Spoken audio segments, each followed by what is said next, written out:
اعوذ باللہ من الشیطان الرجیم بسم اللہ الرحمن الرحیم ربنا لا تزغ قلوبنا بعد اذ ہدیتنا۔ اور ان کا یہ قول ہوتا ہے اولو الالباب کا، اے رب ہمارے دلوں کو کج نہ ہونے دیجو اس کے بعد کہ تو نے ہمیں ہدایت دے دی ہے۔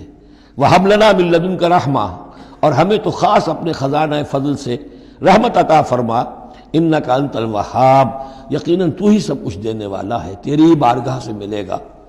ربنا انک جامع الناس لیوم لا ریب فیہ، اے رب ہمارے یقیناً تو جمع کرنے والا ہے لوگوں کو اس دن جس دن میں کوئی شک نہیں ہے، قیامت کا دن، یوم القیامہ۔ ان اللہ لا یخلف المیعاد، یقیناً اللہ تعالی اس وعدے کے خلاف نہیں کرے گا، اپنے وعدے کی خلاف ورزی نہیں کرتا، لہذا جو اس نے بتایا ہے کہ وہ دن آئے گا وہ آ کر رہے گا۔ ان الذین کفروا لن تغنی عنہم اموالہم ولا اولادہم من اللہ شیئا۔ اب یہ ذرا تحدی کا انداز ہے، چیلنج کا انداز ہے۔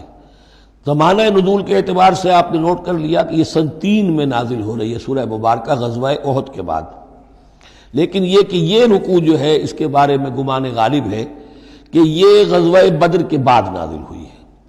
غزوہ بدر جو ہے اس میں ایک طرف مسلمانوں کو بڑی زبردست فتح حاصل ہوئی تھی، تو مسلمانوں کا مورال بہت بلند تھا، لیکن ایسی روایات بھی ملتی ہیں کہ جب مسلمان بدر سے کامیاب ہو کر، غازی بن کر، فتح یاب ہو کر واپس آئے تو جو یہودی قبیلے تھے مدینے کے، ان میں سے بعض لوگوں نے کہا کہ مسلمانوں اتنا نہ اتراؤ، یہ کچھ قریش کے ناتجربہ کار چھوکرے تھے جن سے تمہارا مقابلہ پیش آیا ہے، اگر ہم سے کبھی بات اس کا مقابلہ پیش آیا تو معلوم ہوگا، تب دن میں تارے نظر آئیں گے وغیرہ وغیرہ۔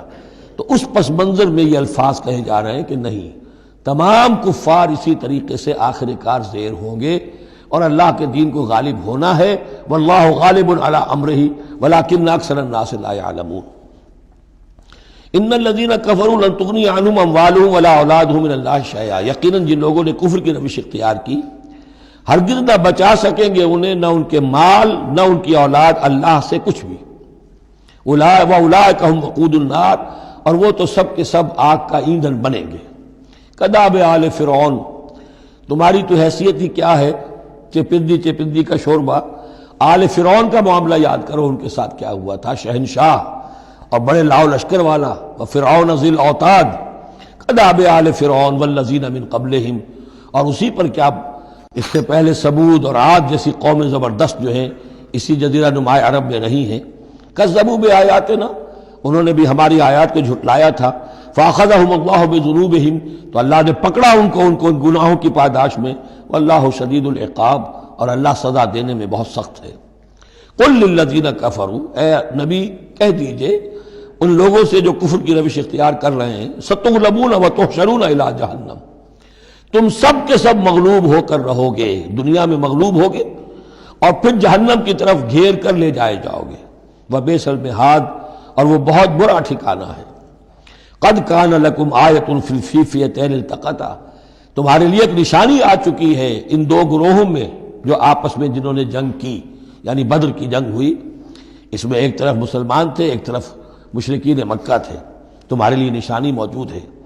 قد کان لکم آیۃ فی فئتین التقطا، فئۃ تقاتل فی سبیل اللہ، اس میں سے ایک جماعت وہ تھی، ایک گروہ وہ تھا جو اللہ کی راہ میں جنگ کر رہا تھا، وأخری کافرۃ، اور دوسرا گروہ جو ہے وہ کافر تھا۔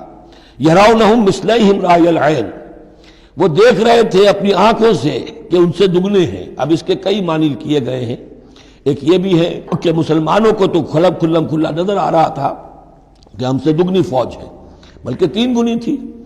بعض روایات میں ایسا بھی آتا ہے کہ اللہ تعالیٰ نے کفار پہ ایسا روب طاری کر دیا تھا غزوہ بدر میں کہ انہیں نظر یہ آ رہا تھا کہ مسلمان ہم سے دگنے ہیں۔ تو ایسا ہو جاتا ہے، انسان کی سماعت اور بصارت پر ایسا اثر ہو جائے، تو اللہ تعالیٰ نے یہ کیا، وہ بھی بعض روایات ہیں۔